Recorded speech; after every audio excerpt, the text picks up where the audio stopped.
If you're viewing this through YouTube, the frames are not clickable as taking you to another website. We say that they are, but that's for other websites, not YouTube. Thank you.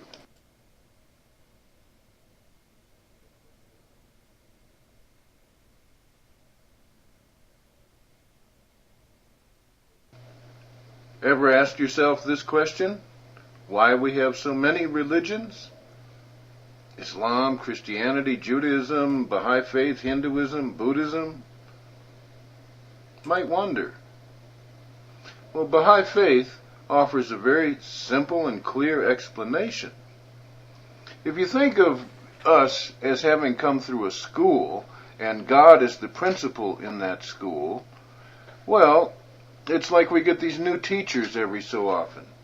And early on, God sent us a great messenger in the person of Adam, a prophet. And Adam, you might say, was our first great teacher in the last cycle. And as we grew and matured and moved through different grades, God kept sending us prophets over and over again. He never once left us alone. At various times, He sent us the Bab, Baha'u'llah, Adam, Moses, Abraham, Krishna, Zoroaster, Buddha, Muhammad, Jesus. He was always sending us teachers. And since many of you listeners are Christians, I'd like to point out a little known fact about the prophet Zoroaster. You remember the 3 wise men? Well, they happened to be Zoroastrian kings. They came from the east, which was Persia at that time. They were followers of the prophet Zoroaster, who had prophesied in his holy book the coming of Jesus, the birth of Jesus. And that's how those 3 wise men knew where to go and where to find him.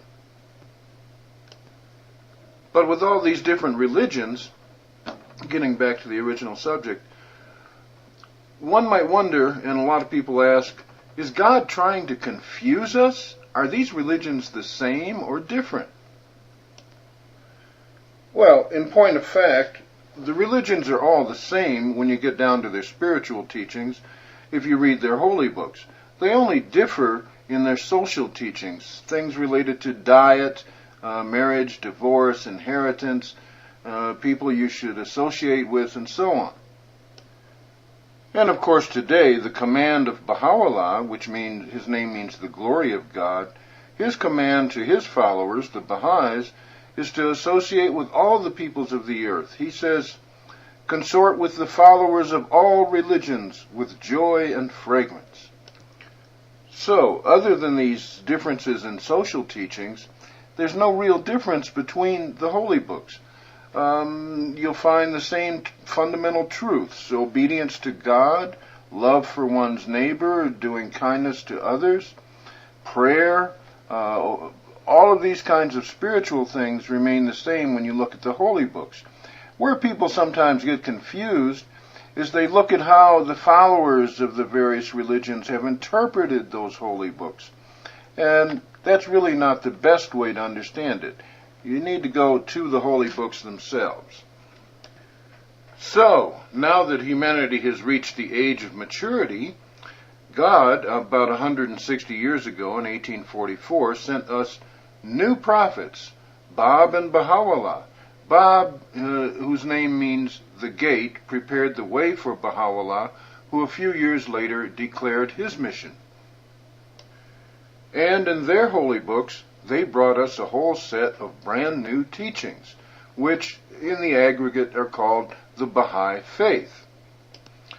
Baha'is believe in the oneness of humanity, the equality of men and women, the equality of races, obviously the oneness of all religions, the need for universal education, and the need for a universal auxiliary language in addition to the mother tongue of each people.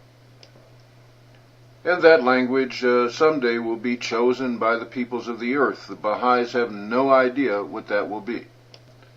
Those are just some of the important principles of Baha'i faith.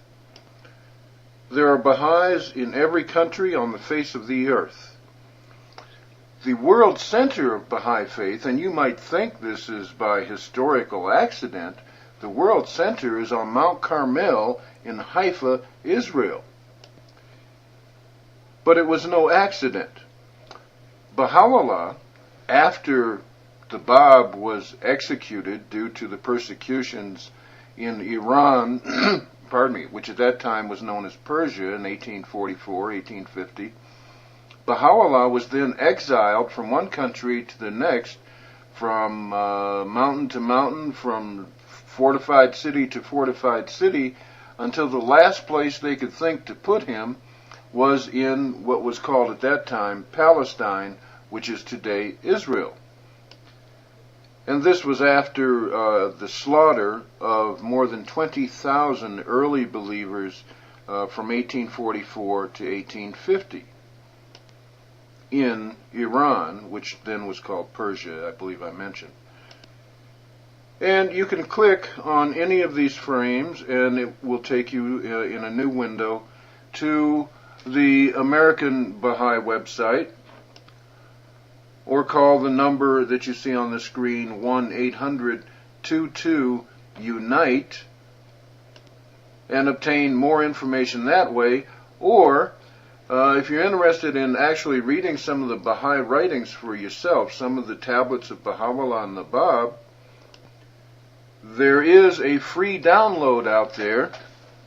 You just go to Baha'i-education.org/ocean.